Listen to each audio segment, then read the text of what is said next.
Salut, j'espère que tu vas très bien. Nous allons parler ensemble de la pleine lune du 5 décembre prochain qui se tiendra pour la France à minuit 14 précisément. Une pleine lune qui trouve le soleil dans le signe du Sagittaire. Une énergie qui est quand même bien équipée en ce moment, je vais y revenir dans quelques instants.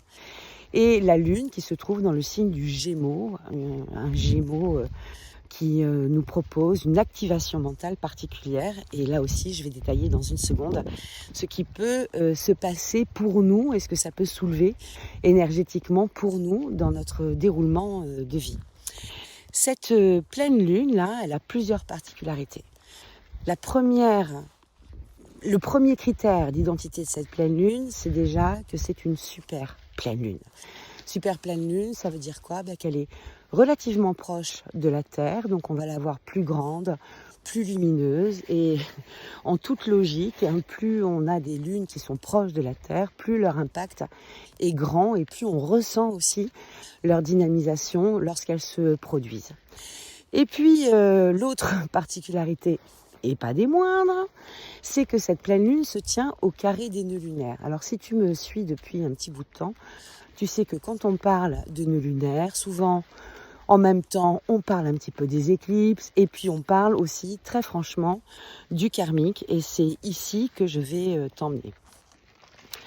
Alors avant toute chose, moi je t'encourage à lever un peu les yeux vers ce ciel d'hiver, de sentir le froid qui accompagne cette clarté lunaire. On est dans un moment particulier où les nuits sont beaucoup plus longues que les jours et on continue un petit peu à s'enfoncer dans l'obscurité jusqu'au solstice d'hiver. Et cette obscurité ambiante autour de nous, c'est aussi un appel à l'introspection, à la connexion douce, cocooning à soi, à cette forme d'hibernation quelque part, qui est d'aller se mettre au chaud à l'intérieur de soi, au sens propre comme au sens figuré. C'est vraiment le moment propice pour être en train de se chouchouter intérieurement et d'avoir cette qualité de contact avec soi-même.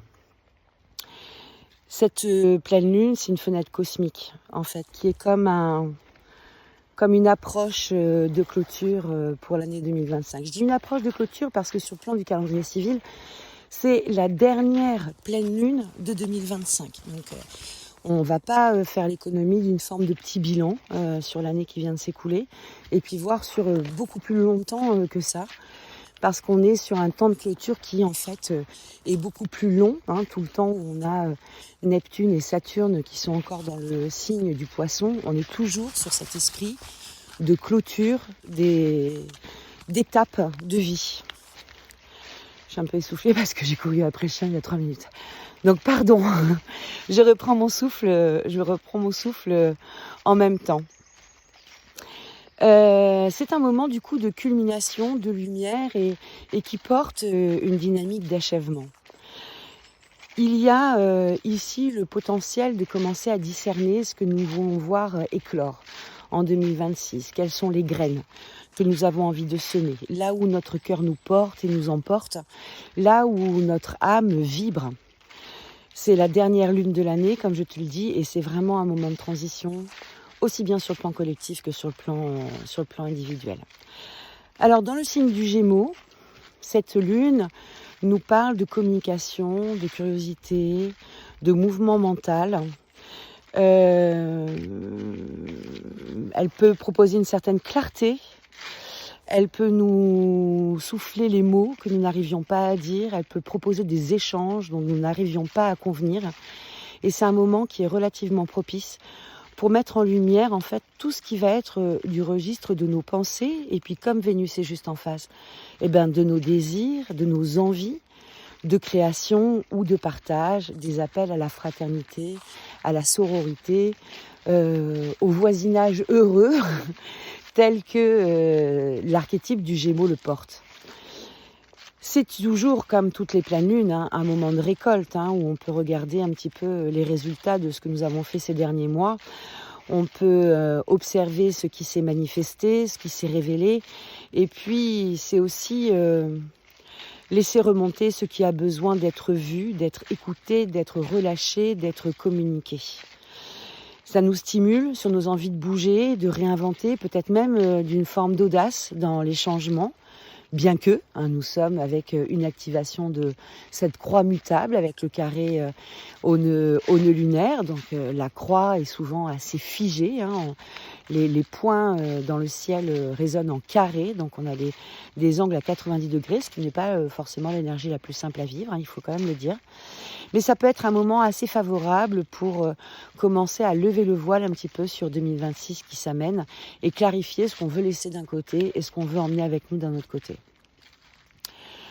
Bon, c'est quand même une lune qui est d'une belle proposition, d'une belle matière. Elle nous dit là, finalement, qu'est-ce que tu vas emporter ? Qu'est-ce que tu vas emporter en 2026 ? Qu'est-ce que tu n'as pas exprimé jusqu'à présent ? Par diplomatie, par loyauté ou par fatigue aussi, si on sent que l'endroit où on veut s'exprimer va être un petit peu compliqué. Qu'est-ce que tu n'as pas pu manifester et dire à cet endroit-là ? Où est-ce que tu t'es suradapté ? Où est-ce que nous nous sommes retrouvés à faire finalement oubli un peu de nos désirs, de nos souhaits, de nos besoins au profit d'un extérieur qui peut soit se révéler un peu plus fragile entre guillemets que nous, ou un peu trop exigeant par rapport à nos capacités naturelles. Qu'est-ce qui est trop lourd maintenant à porter ? Qu'est-ce qui manque en fait d'air ? Qu'est-ce qui nous plombe ici ? Et qu'est-ce qui nécessiterait peut-être d'être revu, repensé ? Oh, pardon, je m'arrête, j'avais plein de petits chevreuils qui étaient à la lisière de la clôture des brebis. Oh, je trouve ça trop joli. C'est bien la première fois que je les vois ici. Bon, bah voilà, ça c'est les surprises aussi du monde. Ah bah oui, Bella, tu les as vues, bien entendu. Bah oui, il y a du monde, il y a de la visite ici. Bon, c'était trop mignon à voir. Par contre, je les ai fait fuir parce que je suis arrivée un peu comme un bulldozer. Mais rien de grave pour autant. Cette lunaison, j'en reviens quand même à mes moutons. Lol. Cette lunaison, elle nous met quand même face à un carrefour karmique, un carrefour décisionnel. C'est où est-ce que je fais un pas en avant. Alors bon, on est quand même largement aidé parce que l'énergie du Sagittaire, comme je te le disais en introduction, est quand même très équipée de puissance ici. On a le Soleil, on a Mars, on a Vénus et surtout très intéressant, c'est qu'au dernier quartier lunaire, nous aurons Mercure qui se ralliera à cette équipe qui est déjà en place. Je ne sais pas si j'ai cité le Soleil, mais en tout cas, je cite le Soleil tout de suite. Ici, ça nous parle quand même d'une confiance en fait, d'une confiance, d'une foi, d'une puissance de croyance. Et si ça nous parle de la puissance de croyance, ça nous parle aussi peut-être d'une lumière qui peut être faite sur nos croyances limitantes. Pourquoi est-ce que ça ne serait pas possible ? Pourquoi est-ce que mon projet paraîtrait si démesuré ? Pourquoi est-ce que quelque part on a dit que aller dans cette direction-là n'était pas réalisable ? Qui le dit ? Attention à nos propres dogmatismes aussi. Attention à ça, attention à ne pas nous enfermer dans des croyances qui peuvent être un peu verrouillées avec quelque chose d'une expression, d'une volonté trop farouche, trop fermée. Le je veux, le j'exige, le non, c'est ça et c'est pas comme ça, qui fermerait finalement toutes les portes de réalisation naturelle de l'univers, qui nous empêcherait d'aller dans une dynamique plus ouverte à d'autres types d'expériences. C'est pas forcément simple, c'est parfois un peu cette idée d'avoir l'impression de faire un saut à l'élastique sans être sûr que l'élastique est bien accroché. Mais c'est souvent l'expérience que nous demande l'univers, ça. Cette confiance, cette croyance, ce constat, après du recul parfois, de se dire finalement nos expériences de vie, elles nous conduisent aux bons endroits. Même si les expériences de vie, parfois, elles nous semblent coûteuses, elles nous semblent dures, difficiles et lourdes à porter. Donc prenons garde à nos dogmatismes personnels, parfois qui se portent même... Oh, il pleut, oh là là, qui se portent... Alors, il pleut, puis il y a du soleil en même temps, ça donnera peut-être l'occasion d'un joli arc-en-ciel, on va voir ça. Parfois, notre champ de croyance est vraiment un empêchement de tourner en rond. Donc c'est aussi là l'occasion de voir ça de façon un peu plus claire. Alors d'où qu'elles viennent, nos croyances, qu'elles viennent d'un tissu culturel, familial, éducatif, de nos études aussi parfois, qui nous, comme qui dirait, formatent dans un certain sens. Ouvrons les portes et faisons-nous notre propre avis, notre propre... libre arbitre et exerçons avec finesse en fait notre discernement particulier. Bon, ça demande quand même du coup à avoir une gestion émotionnelle qui ne nous fasse pas trop déborder dans des espaces de panique, de stress ou dans des espaces d'un enthousiasme un peu démesuré qui pour le coup manquerait de pragmatisme. On n'a quand même pas beaucoup d'éléments en signe de terre présentement, donc si ce n'est le nœud sud, qui est du coup en vierge, mais qu'on essaye d'alléger et qu'on essaye de rendre moins rigide, qu'on essaye de rendre plus souple, plus ouvert, sous la pluie du nœud sud en poisson. Nœud sud en poisson, le signe du poisson dans lequel transitent toujours Saturne et Neptune qui sont eux vraiment les vrais marqueurs de ce qu'on appelle la fin de cycle depuis déjà quelques temps. Donc dernière pleine lune de 2025 mais pas clôture définitive forcément. Aperçu de ce qui serait bon de mettre en place, mais comme on joue avec les nœuds lunaires ici, on n'est pas sur des déroulements de décision ou de prise d'action qui sont si rapides que ça. La clarté peut être rapide. On peut vite avoir cette expression des choses sous les yeux qui nous fait dire « Ah ben oui, effectivement, ici et maintenant j'y vois plus clair. Ici maintenant je sens qu'il y avait quelque chose qui ne fonctionnait pas, un endroit qui était trop exigeant de moi. Et à quel titre en fait ? À quel titre je reçois cette exigence trop forte pour moi de l'extérieur quand elle n'a pas de sens pour moi ? Et quel est le sens des contraintes que j'ai aujourd'hui ? Il y a des contraintes qui sont totalement légitimes et normales, les contraintes qu'on appelle les contraintes saturniennes, qui répondent en fait à une forme d'ordre, à une forme de chronologie, telle que l'univers les nécessite et en a besoin, puis telle que quelque part le bon sens aussi en a besoin. Saturne est quand même empreint de bon sens, même si ça nous plaît pas toujours. Le bon sens comme le bon sens de payer ses impôts à l'heure, par exemple, auquel cas il y aura une petite majoration si nous honorons nos paiements en retard. Tout ce bon sens-là, ces choses qui sont carré finalement, c'est assez clair. Feu rouge tu t'arrêtes, feu vert tu passes. En fait, il n'y a pas de négociation possible sur certaines lois de l'univers et sur certaines règles de l'homme. Voilà, il n'y a pas d'alternative en fait à tout ça. Elles ont en principe un sens profond et peut-être que cette lunaison est aussi l'occasion de mettre du sens par rapport à nos contraintes et de pouvoir aussi les embrasser avec plus de légèreté. C'est-à-dire que tout d'un coup, ok. Je comprends que si je veux faire des performances sportives, à un moment ou à un autre, j'ai besoin d'entraînement pour que mon corps se mette dans des dispositions favorables à la réussite de mon challenge personnel, par exemple. Et que sans entraînement, je vais certainement soumettre mon corps à un effort trop intense au décours duquel il risque de se blesser. Ça, c'est un sens en fait. Ça, c'est un sens pragmatique et rationnel qui correspond à l'énoncé finalement d'une règle saturnienne aussi. Si tu ne pousses pas la roue, elle ne tourne pas en fait. C'est un peu toujours le rappel que nous donne Saturne. Si tu ne mets pas en ordre les choses, elles ne se mettront pas en ordre toutes seules. Ça ne veut pas dire qu'on ne bénéficie pas de coups de pouce de l'univers, mais ça veut dire qu'il ne faut pas perdre de vue que notre action est le moteur premier. Et là, Mars en Sagittaire, il agit avec confiance, avec foi, avec enthousiasme.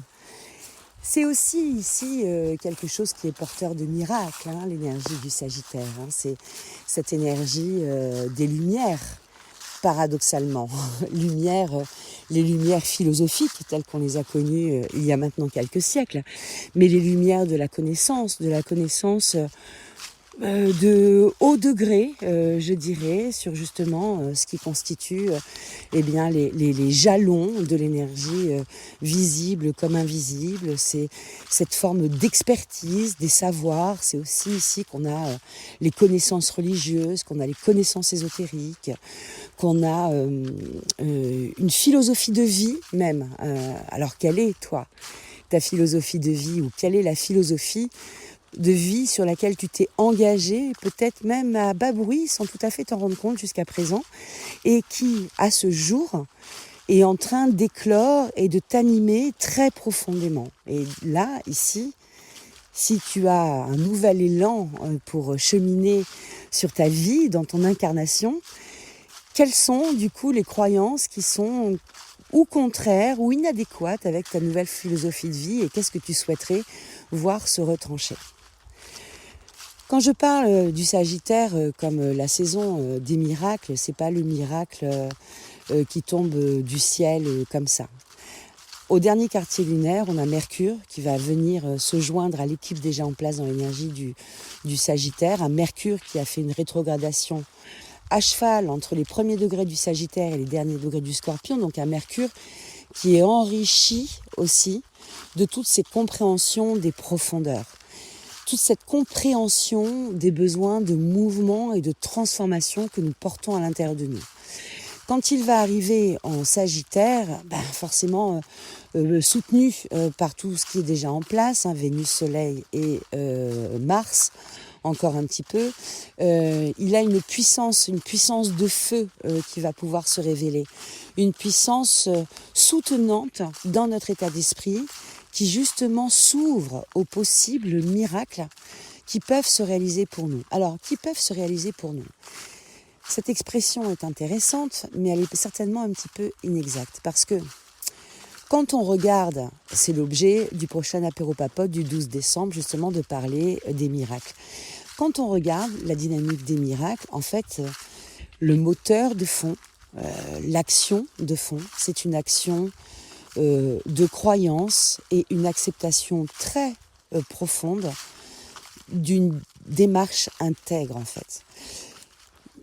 Il y a une authenticité brute ici, d'autant plus avec le retour en signe du Scorpion, hein, qui nous parle justement aussi de cette authenticité brute, cash parfois même peut-être un petit peu trop cash.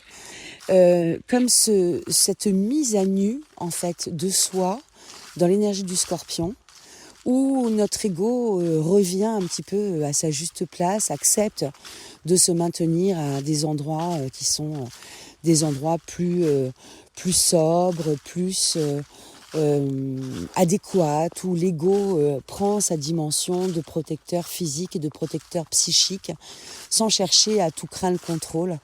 Bon, c'est ce qu'on vit dans les mécaniques de résilience profonde, comme on dirait quand on perd tout, en fait, finalement, l'ego part aussi, parce que il n'y a plus rien à contrôler quand on a le sable qui nous glisse entre les doigts, comme ça, c'est inarrêtable.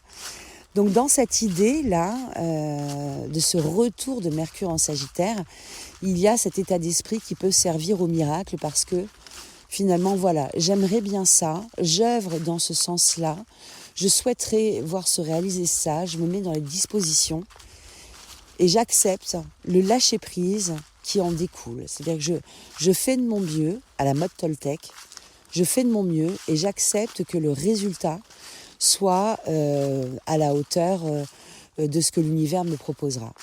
La grande capacité d'acceptation est une qualité que l'on retrouve dans la possibilité de lâcher prise, qui est à chaque fois, je le dirais, une affaire qui est quand même compliquée et délicate à mener, le lâcher prise. À certains moments d'ailleurs, beaucoup plus que d'autres.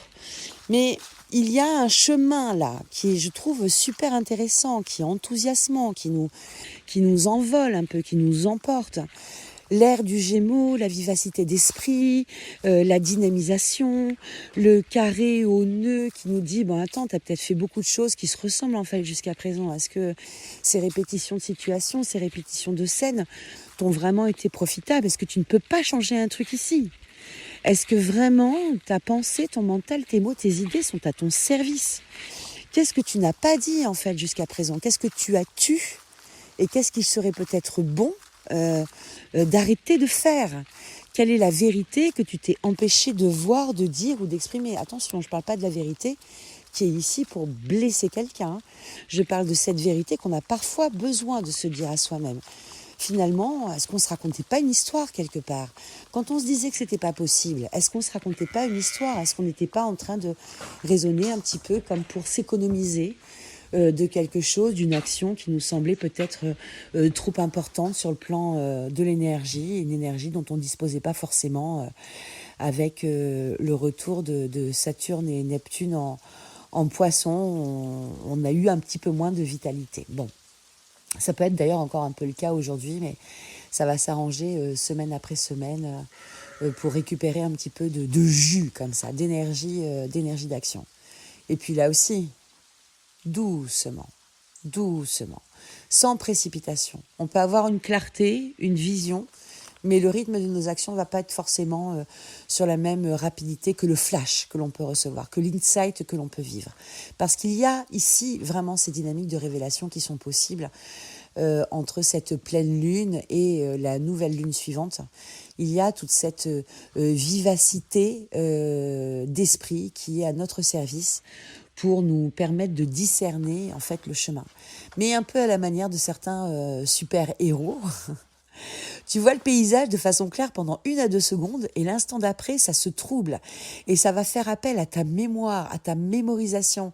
Il y a des jeux comme ça, hein, c'est les mémories, les trucs comme ça, où pendant 2 à 3 secondes, tu vois le tableau de façon très clairement et on te cache le tableau et il faut que tu retrouves les éléments qu'on te demande de chercher, mais en faisant appel à ta mémoire. Donc ça, ce sont des petits jeux, des petites distractions qui peuvent nous aider. Et bien, ça risque d'être un petit peu la même chose pour cette pleine lune. Pendant un instant, on va y voir très clair et puis l'instant d'après, le voile peut se remettre dessus. Alors qu'est-ce qu'on fait dans ces cas-là? Et je sors ma rengaine habituelle. On fait un petit peu d'écriture introspective.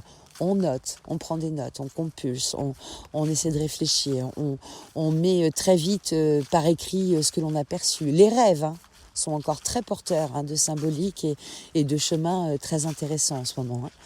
On identifie en fait les points qui nous semblent clairs. Quels sont nos enthousiasmes en fait? Qu'est-ce qui nous porte dans ces jours de pleine lune, là, si on ne fait pas de rêve?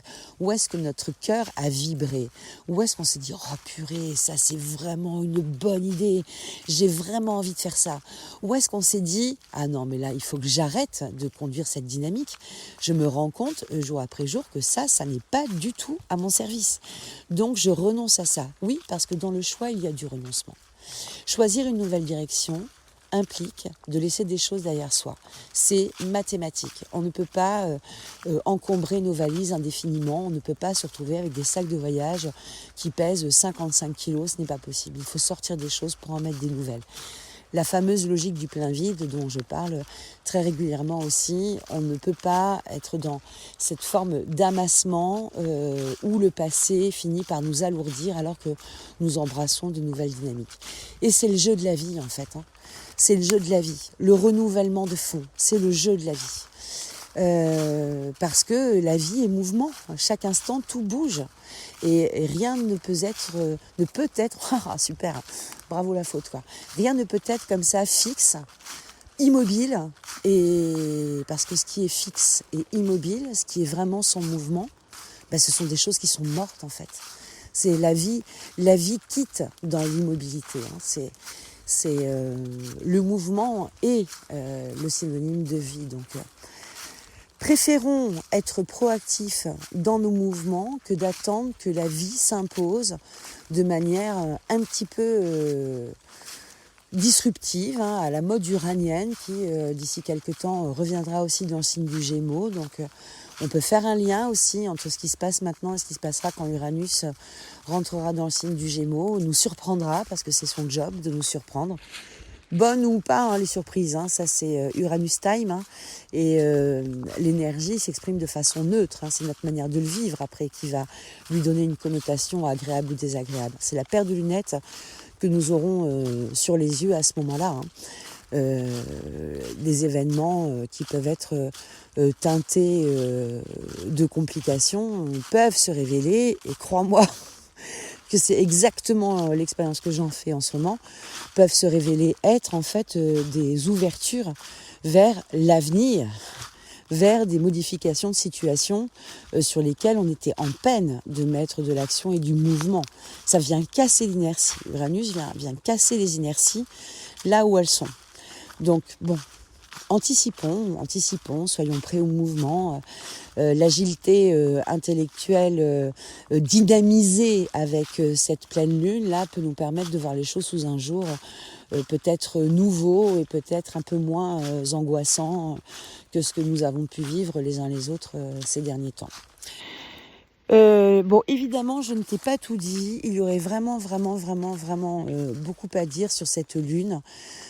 Tu peux regarder un petit peu en arrière ces derniers mois, ce que tu as vécu, ce que tu as constaté, qu'est-ce qui est venu toquer à ta porte, et puis tirer peut-être quelques axes conclusifs sur les représentations que vont te permettre cette arrivée de pleine lune. Gardons en tête cette dynamique. Quels sont les mots que j'ai ravalés ? Quels sont les mots que je n'ai pas prononcés, les idées que je me suis abstenue d'émettre, sous prétexte de diplomatie, loyauté, fatigue, etc., ou crainte aussi, hein, pourquoi pas, ça peut faire partie aussi du mouvement. Qu'est-ce qui m'a épuisé, m'a rincé ces derniers mois, ces dernières années, et ces choses avec lesquelles je ne souhaite pas me réengager sur les ouvertures de nouveaux cycles, ces choses qui m'ont vraiment beaucoup trop pesé. Quelles sont les croyances qui éventuellement me mettent des bâtons dans les roues ? Est-ce que je peux apporter une vision du monde un peu différente aujourd'hui ? Est-ce que je peux regarder les choses sous un autre angle aujourd'hui ? Est-ce que mes expériences ont confirmé mes croyances ? Alors il se trouve qu'en général, nous vivons ce que nous croyons. Mais ça vaudrait le coup de faire l'essai inverse, changer notre croyance et puis regarder comment se modulent du coup nos expériences. Hein, ça c'est toute la dynamique du système d'activation réticulaire dont je parlerai plus en détail à un moment ou à un autre. Voilà, j'avais dit que je t'avais pas tout dit, mais effectivement je ne t'ai pas tout dit. Néanmoins, je t'embrasse bien fort.